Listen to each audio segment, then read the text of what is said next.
Hello, everyone. Thank you for joining us for this episode of Demystifying Money. Today, I am talking with Tracy Hoth.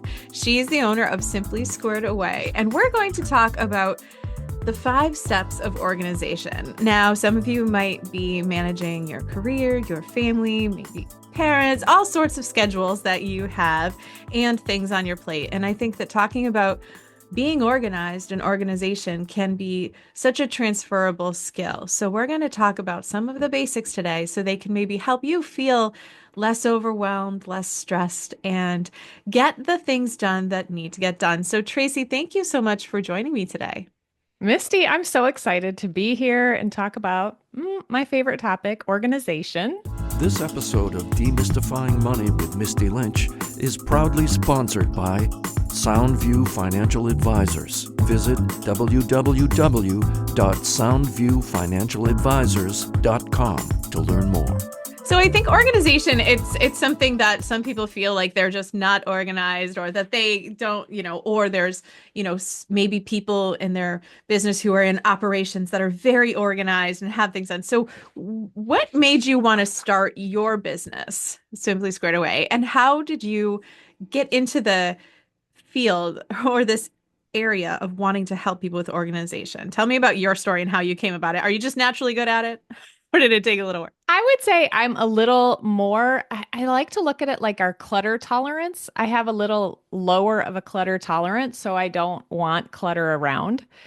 But it was 17 years ago. So back in 2008. Back then, I would collect pictures of magazines, of closets mainly, and then knew because after talking to friends and other moms, I had kids, young kids back then, they were always needing to organize, or they were always needing to clean and be at home. And I always wanted to go out and do stuff. And I thought, I can help them like get organized so that we can do more. So when my kids were all in school, I began organizing for people. And I've been doing that since 2008.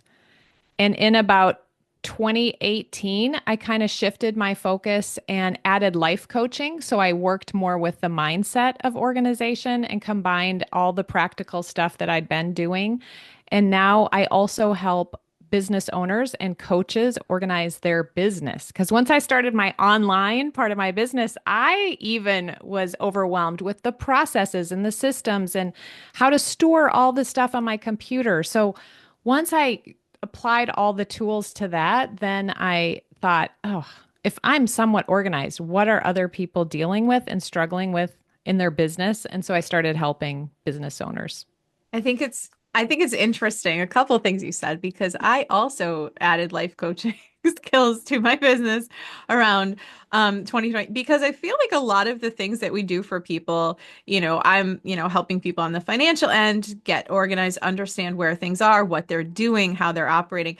And a lot of times, really that piece of organization, you can have somebody who's very, very good in one area of their life. Maybe everything is neat and tidy. And then when it comes to, what bills are where and who has what, it's completely overwhelming. So I do think the life coaching piece comes in when it comes to how people think and feel about all of these different things. And there is really a lot to it, I think, especially if you're somebody who feels like they can never stay on top of things. They always have to stay home. They can't go out, they're always cleaning.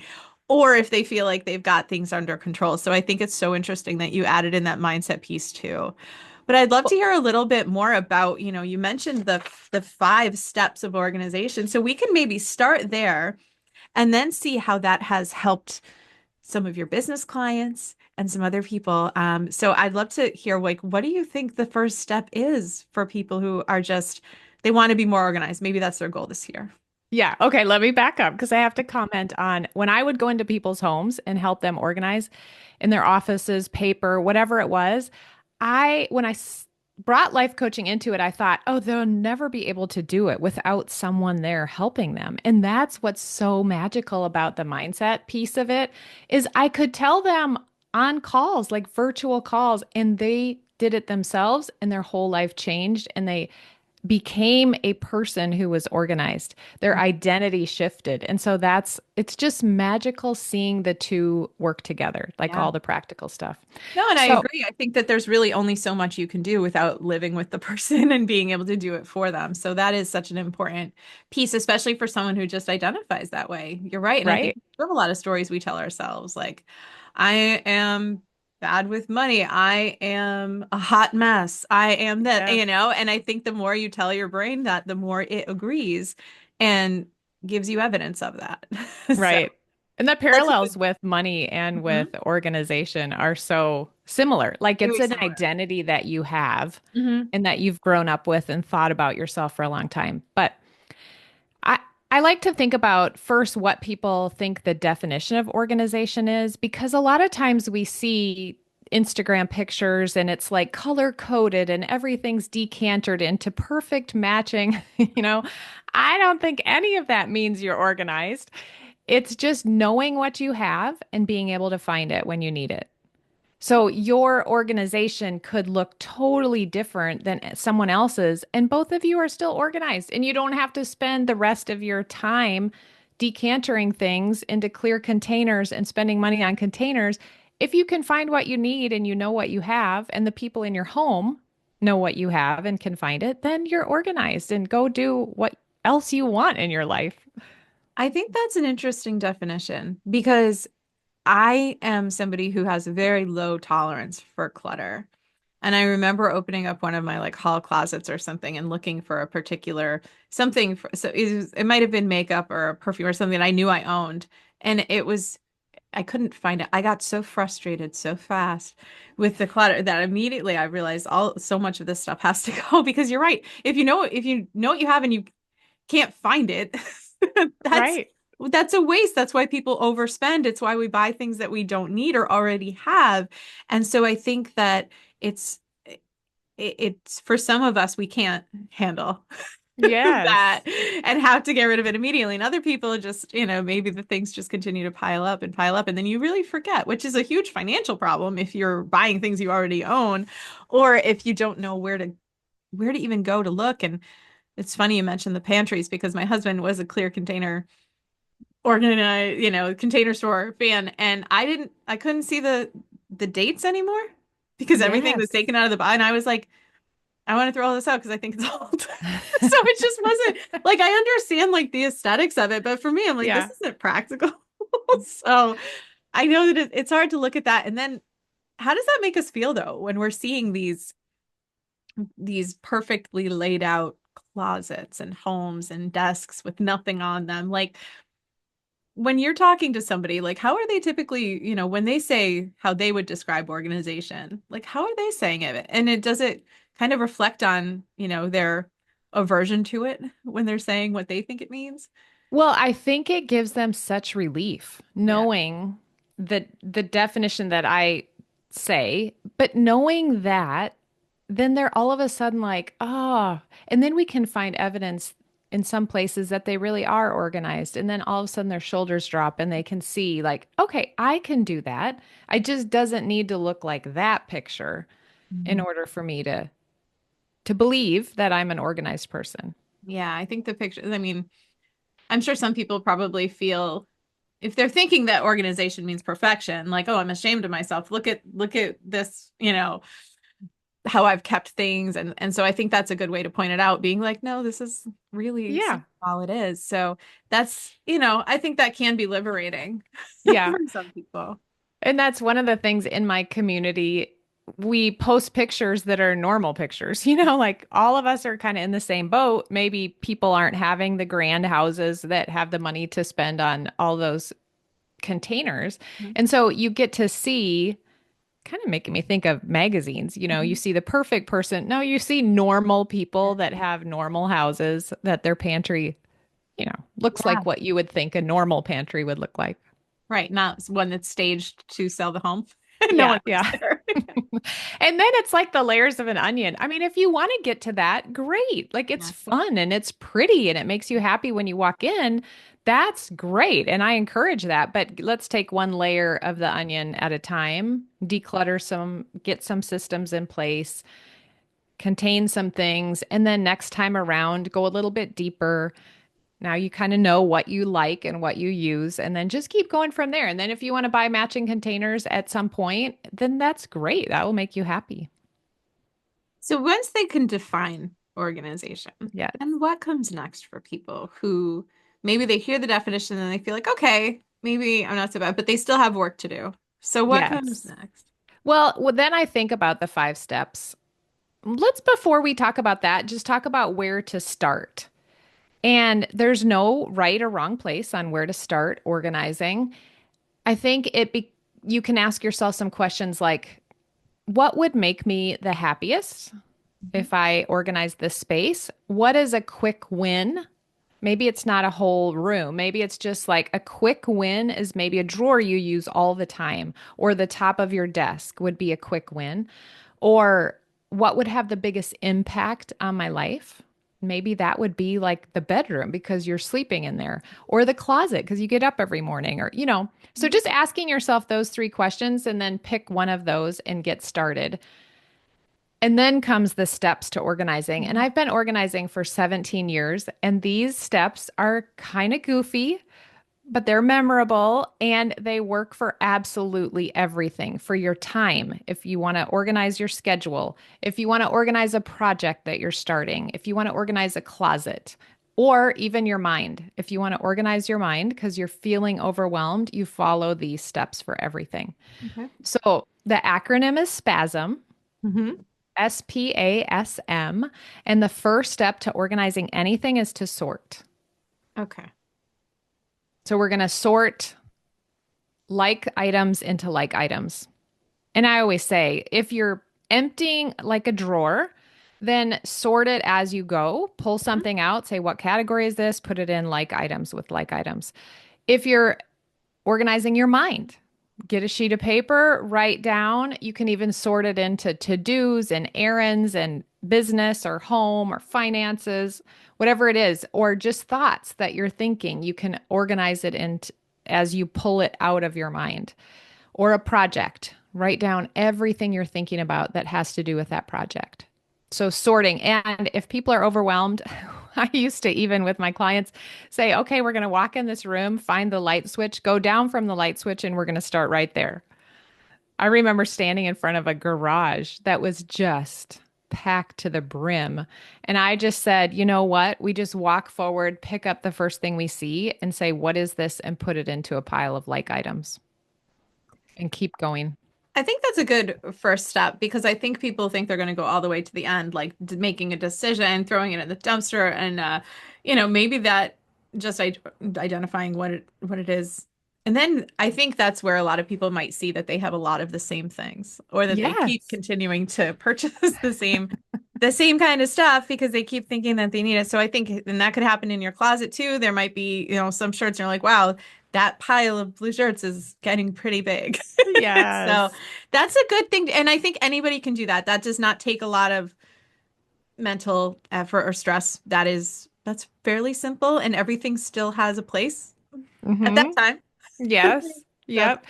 So, yeah, sorting. And that's what's helpful too, because how many times have you, like, let's just say, gone into your closet and said, okay, I'm going to get rid of some stuff, and walked up to something and said, okay, well, I don't know. I don't know if I should do. I don't Mhm. know. And then you just leave because it's that decision making that's so hard in the beginning. Yeah. If you're thinking you have to decide if you get rid of it or not. Yeah, no, so sorting it is, I think that's a great first step. And there might be certain things that we realize are piles of, even with children, these are tiny, small thing, so I think that could be helpful to just even start to identify maybe where we're headed next. But Yes. And so the next step is to purge. Mhm. And this is when you go back through each pile and you make decisions on what you're going to keep, what you're going to trash, donate, sell, whatever it is. I like to do a couple things here. One method is choosing your favorites. And so, especially you mentioned kids, if you have kids and you walk into a pile and say, okay, what are we getting rid of? It might all of a sudden make them clam up and not like, no, you're not getting rid of my toys.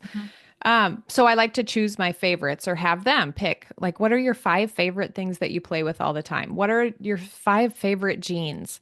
What are the 5 tasks that you love doing and you want to spend your time doing? Mhm.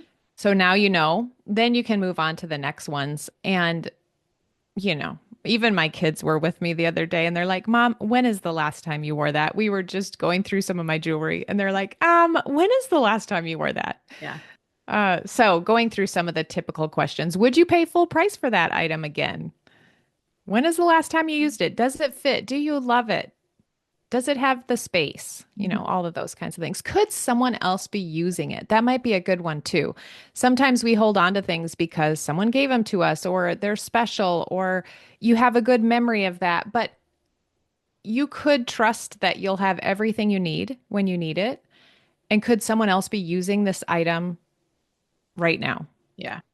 That one I think is, even when my father passed away and we were going through the closet and stuff, I kept thinking like there was a few things we kept and then everything else I was just like, oh, he would want somebody else to have these boots more. He would want like rather than have things sit here, like just knowing like maybe this could help some other family or other Yes. child. Like I think that does kind of reframe getting, moving your stuff around and getting it out of your house and having it go somewhere else. I think, and there's a lot of places that are in need too, furniture, all sorts of different things. So I Right. think that's a really good way, even for children, because I noticed with my kids, you're right. If you say, what are we getting rid of? Immediately everything is important. Everything is their favorite. But if you say, can you put this in a pile for like more like younger kids or when you liked it when you were in kindergarten, and then they can identify the baby books for this. And then it's almost easier to be like, okay, who maybe these, somebody else could maybe use these I more. And love that's almost that. exciting because I do think a lot of kids are, not, I think they only have so many things in the world that they claim to be ours. But Yes. I think it just makes it a little more engaging and a little less like of a threat. Mm-hmm. Mm-hmm. Even if they think of, sometimes with adults, it's you think of a charity that you want to give to, and that makes it important to Mhm. you. Even with kids, if they thought of a friend that could, like their little cousin or Mhm. whoever Yeah. that's younger that could use that, that'd be fun. Yeah, definitely. And also, I do think that those things tend to pile up Mm-hmm. very quickly. Yes. With the kids' clothes and the stuff. And I remember there was a few ages that my kids just blew right past. Stuff with the Yep. tags on. Yep. Can we return it? Can we turn it back into money? Would be my favorite thing to do first if possible. But a lot of times it is really, yeah, just figuring out where to make space because if you don't, eventually you're going to run out of space. I mean, I Mhm. don't have a huge home. We have a small closet. The home was built about 100 years ago. So like it starts to get really cramped fast. So I like Yes. unloading things. Well, and that's where you can't stay organized because there is just too much stuff. One Mhm. of the things I love is thinking about the container that you're given, if that's your home Mhm. size, your closet size, the dressers or drawers, your kitchen, and just accepting that this is the size of the container I have right now, Mhm. and I can make decisions and keep my favorite things that fit into this container. Yeah, and I think that's a good thing. Even you're right. Like if you start with organizing one little piece of maybe it's your car or your desk, you'd be like, this is what we've got. How can I make better use of it and keep it organized? Because you're right, it can get challenging, especially if this is a task that you've put off for a long time. Yes. Yeah. So sort, purge, and now you have what you're going to keep, and then you assign homes. So the A Exactly. is assign homes, and you're going to use it's kind of like a puzzle. You have to figure out where things fit. What do you use more often? What needs to be most accessible? So you make decisions and you assign everything a home. And that's where it becomes once everything has a home, when company comes, it's easy to pick up because things have homes. It's when things don't have homes, then you haven't assigned it yet that it becomes hard. It becomes clutter, Hmm. becomes delayed decisions. Like I haven't decided yet where the home is. So now it's sitting here and I have to do something with it.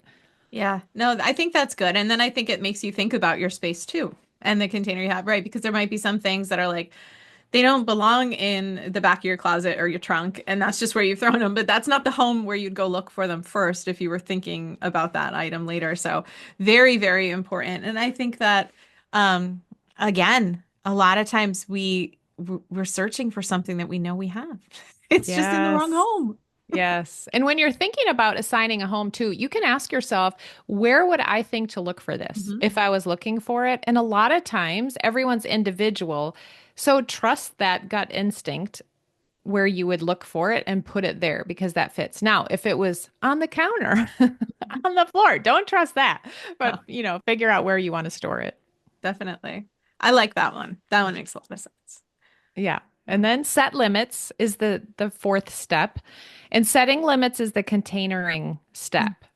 So notice that it's not until the fourth step. So Mhm. don't go buy new containers, a new planner, a new, But the new planner is going boxes. to change my life, right? I know. Every All year. these containers are going to change everything. Don't buy it until then. The whole point of that is to set a limit on the size. So a limit could be a drawer, it could be a shelf size, it could be dividers in a drawer or baskets, bins.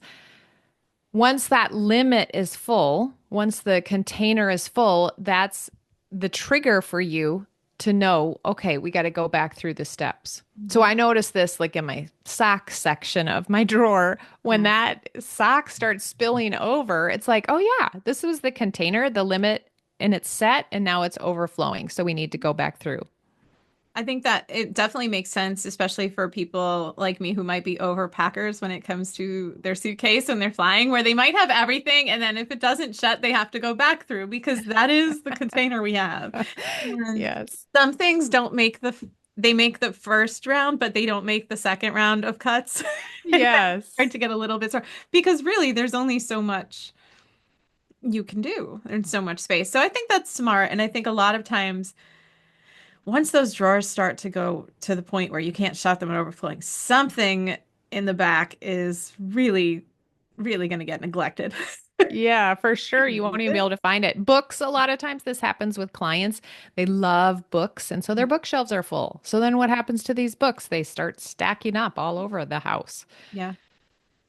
I've Yeah. switched to being a library person because I was buying a lot of books but I don't reread them most of the time. Only business books will I go back through. Fiction I hardly ever reread.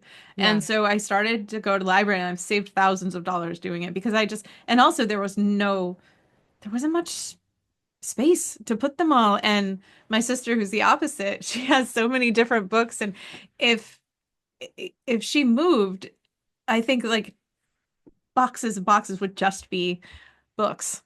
Yeah.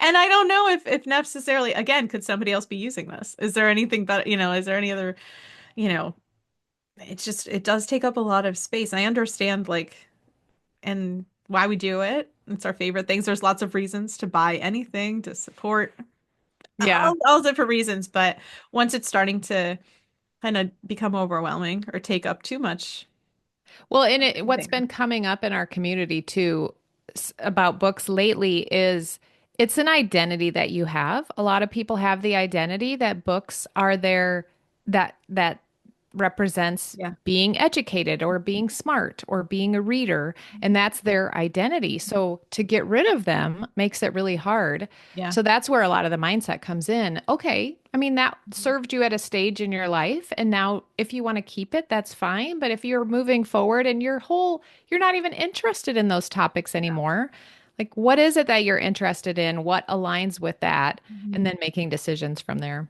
Yeah, that definitely makes a lot of sense. And that's probably going to be a lot of people's, they're just going to have their one thing, their favorite thing that they love to spend money on. I've seen that Yeah. plenty of times when I've looked at the budget. And sometimes it's clothes, sometimes it's shoes, sometimes it's books, all of those things. But at a certain Yeah. point, you're right. It definitely makes sense to start to yeah, set those limits. Yeah. And then the final step is to maintain, unfortunately, everything, our Yeah. weight, our health, our garden, everything needs maintenance. Hmm. And because life changes and things are coming in, it always requires maintenance. And so the key with maintenance and the secret I tell people is to tie it to something that you already do. Hmm. And I always use the example of taxes. We do our taxes once a year. So tie going through your paper and your files and cleaning everything out to tax time. So when you're prepping, just add an extra hour or two and get those papers cleared out so that you're ready for the next year. Or with kids, it's a lot of times it's the school year or the beginning or the end or whatever it is, going through your mail If you make coffee every morning, tie it to that and sit down and get through processing your mail. Yeah.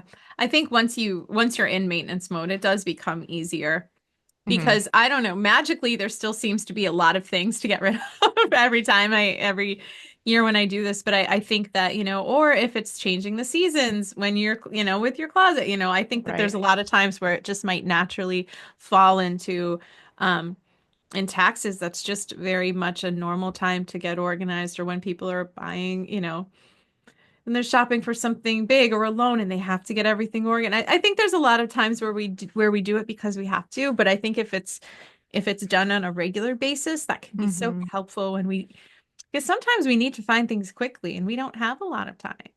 And Right. so I think that I was seeing even some tips coming out of, from the fires in LA where people are saying, grab your laundry basket. Those are going to be the clothes you wear more. Like all of these things, like if you had to quickly Oh. your documents being in a like in a fireproof safe or all in one place so you can just go and get your passports, all of those things. Having things organized is so helpful when you're under pressure or when you Hmm. have to get things done. So I think that I think it's a very healthy thing to do. I think financially and also mental health wise, it can be very, very helpful to know, where all of those things are. And you mentioned before when we were talking about digital organization, and I'm curious about how that is becoming for business owners or for really a lot of different people who maybe are trying to, they can, they feel like they have a dozen passwords or they're just feel overwhelmed with all of the stuff that they have to remember and where things are. How has digital organization changed since Yeah. your career started to where it is now? Yes. So you have to have some sort of structure Mm, with your digital organization. And the first step and a tool that I use is called the Wonderful One. It's the power of one. It's deciding on one location that you're mm, going to have as your hub. And that's going to be where you store everything. So if it's just you, you can do that on your computer, or possibly you'd have a cloud storage system. So I use the Google Workspace. So everything is in Google. And I know that that's where it is. So I've reduced all the decision fatigue. Like, oh, wait, is that on this external hard mm, drive? Is this on my computer? I don't know. But you just know. So you have that power of one. And then I like such a simple file structure. And I teach like funneling information is helpful for your brain to practice. And so I think something comes into your computer, you have one of two folders that you would put it in, either home or business. And so mhm, that's simple. You already know, okay, it's going to go in one of those two places. And then for business, I like to use only 5 file folders. So it's either operations, which is behind the scenes of your business, marketing, which is outward facing, my content. I always have to say my content in front of it. Now, you guys can, people can rename them what they want, but my content's anything I create, anything that is my presentation, my whatever. And then education is anybody else's content that's on my computer. So these are my mentors and coaching programs I'm in, or things, freebies I downloaded. mhm, And then the fifth folder is clients. And so anything to do with your clients that you would keep there. And every business that I've worked with so far can fit everything into those 5 folders. And then you make subfolders in there if needed. I like to keep things really simple. If you don't have a lot of stuff in there, don't make subfolders. But if you do, as you see what's in there, and guess what? The first thing we do is make those 5 folders and we sort. We mhm, sort everything on our computer into those 5 folders. So I have a class that people can take to learn about more about that. But such simple structures. And when people see that, they're like, oh my gosh, because how many times have they made a duplicate and can't find something and spent 30 minutes searching for things? mhm. I think that, and that becomes very stressful. Also, a lot of us, especially for running businesses, and you mentioned having like a marketing folder or like my content folder, a lot of us are not only running our businesses, but creating content, creating marketing material. Maybe we're doing a presentation or going on a podcast or seminar or whatever, and we know we did it already, Right. but it might have been years ago. We're like trying to figure out where that is by like what would I have named that document or around what month did I do that? It can be so difficult. And then you're right, we ended up spending a lot of time recreating things that maybe we could just refresh or repurpose and use Right. again. And that can be, obviously our time is super valuable, especially when we're trying to run our businesses. So I think that's a really good way for people to start to break down Mm-hmm.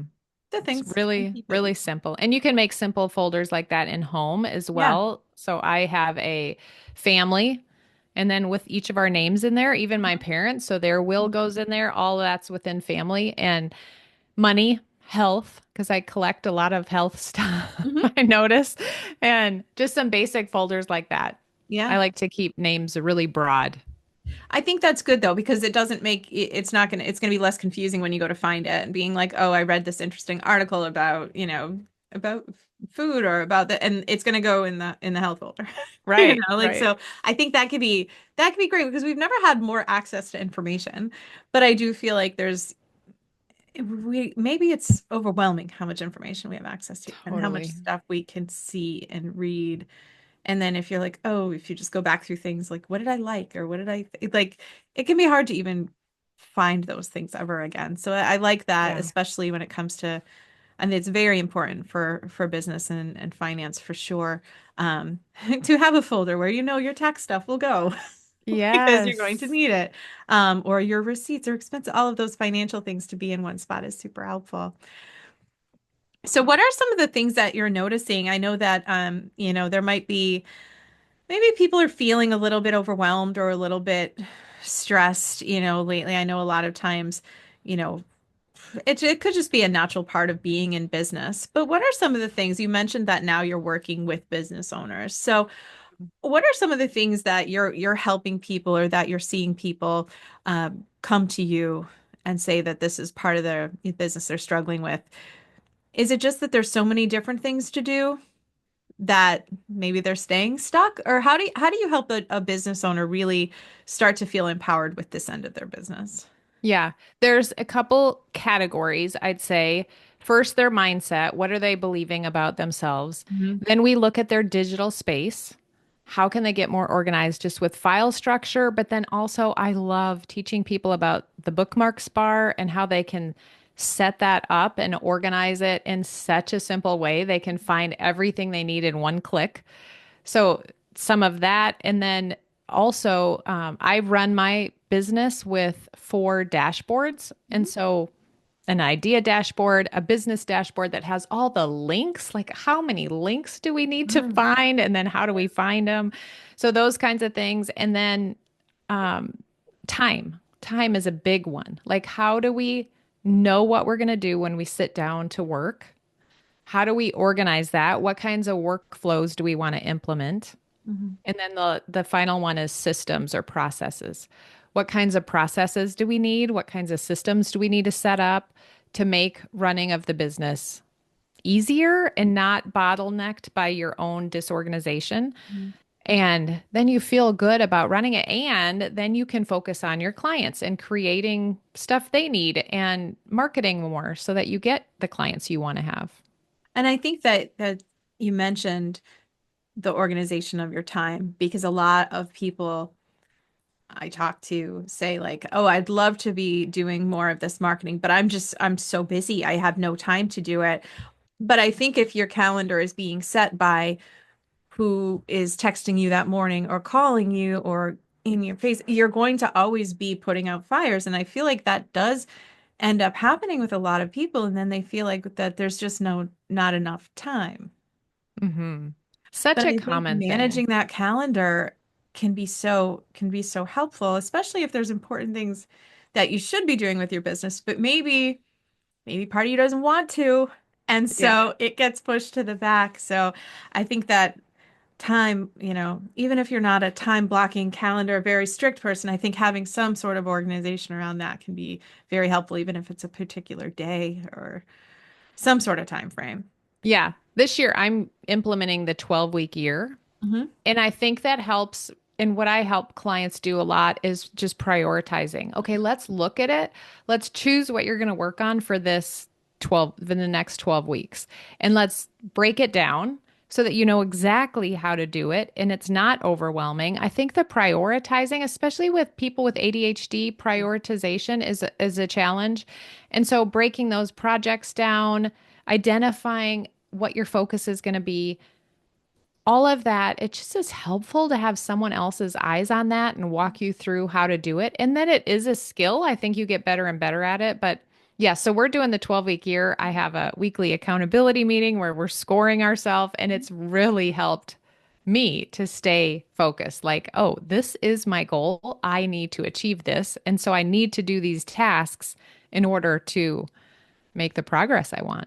And I think that having those goals and those time frames, because there's so many people I talk to that have a big goal. Maybe they want to write a book. Maybe they want to, you know, go back to but they don't put any time frames around it. So it just seems like it'll never happen until there's more time. There's always Right. And there's there is the never. time. This is the time exists. So I think Yeah. having those kind of shorter term, like very targeted, specialized, whether it's, a quarter or, the 12 weeks that you're mentioning, um, or if you have somebody else who's expecting something of you, and I think that accountability can be very helpful, especially when you're starting to prove to your brain that you can do Yes. this. Yes. That can be so helpful because a lot of people just say like they're at the mercy of, everyone else. Like, oh, there's just not enough time, so I'll just keep moving. But we're busy, but maybe not making as much progress as we'd like sometime in our Exactly. life. Yeah. That's really helpful. What are some of the other things that you've done with some clients, different programs or things, if people are interested in learning more about this, that, they could potentially, go to your website or meet with you to talk about? Yeah. So on my website, simplysquaredaway.com, I just made sure there's the file naming formula cheat sheet. So you even mentioned, how would I name it? So it's a file naming convention that makes it really logical, but really consistent, I guess is the right word. So there's that on there. I have that class, how to teach the 5 files, the only 5 files you need, and the 3 aspects of an organized business. Um, this I do one-on-one coaching with people. And so in one-on-one coaching, we work on the organization part of it. And then we also do business stuff. Like I'm teaching someone or planning with them their launch for one-on-one coaching. So we're working through like what emails, what's the structure, what's the timeline that we want to do, that kind of thing. And and then helping people set up systems. One of my client recently just had some medical issues and she said, "Tracy, it was so amazing because I had these systems in place. My podcast went out every week and I could trust that it was all going to work because I had these systems set up." I think it's really important for business owners to think about getting these systems in place and getting organized. Because if you think about who you would want to hire as a coach, if you think about who you'd want to hire as a financial planner, it's not necessarily going to be somebody who is always winging it or feeling stressed out or isn't like, because I feel like that kind of energy translates. You could Hmm. feel it, when somebody is feeling like they're constantly overwhelmed and anxious, or and I think that when you want to become this business, maybe you're not there yet, or maybe you're starting to believe that you could be this coach or this person. Right. I think that like thinking about like how would you want them to like wake up in the morning and start their day? Like what is the feeling that we're at Yes. here? Because that can be what people feel when they work with you, that, if you're going to call Tracy, she's going to have a process in place for becoming a client. It's not going to be like, hold on, let me email you something. Let me find this contract. I don't know where it is. Like it's Right. going to be very clean and easy. And so I think that that's something that when we're looking for anybody to help us with anything or to buy a product or a service, having those systems in place, organization, I think that that can help us make more money and it can help us be better business owners. And even the last podcast, I recently spoke with somebody who was talking about exit planning for businesses. The businesses that get sold for cheap, they're not organized. Yeah. Know their numbers, they don't know. And so that value that they've been building up in their business their whole life working, if they haven't done a good job documenting their process or their systems or anything like that, they tend to have a lot of trouble transitioning. And so it's just something to always be thinking about. Not that we're thinking about the end of our business when we're, say, launching, but we can though. We can think Hmm. about kind of having that value. and what we can do to improve that and present it anywhere we Hmm. need to. I think that's such a great skill for new business owners or anybody in any state to learn, but it does have an impact in the end, Yes. for And sure. it's so in both I have Organized Coach Academy where I have those 6 modules and some bonuses, but right now I'm adding in AI assistance in there to make all of that so much easier for my clients. So they just go in there, they're like, this is what I've been doing, this is how it works, and it'll spit out, here's your process. Here's your documented process. So you have that. And it's formatted the way I like it formatted, and they have it in seconds. So it's so much easier than it used to be, I should say. Definitely. I think there are so many tools, there's so many things that we can think about. Not, okay, that's just another thing. Like, how could we use that? How could that save us some time and some effort? I work in a very highly regulated field where, there might be someone who says, I want to see your policies and procedures. I need to see this at any time. But most of us don't have that. But what if we did? What if we did have to show people like Hmm. how do people go from A to B? How do we serve clients? Where is everything located? Yeah. I think having that kind of organization can be so, so valuable. And then you can scale.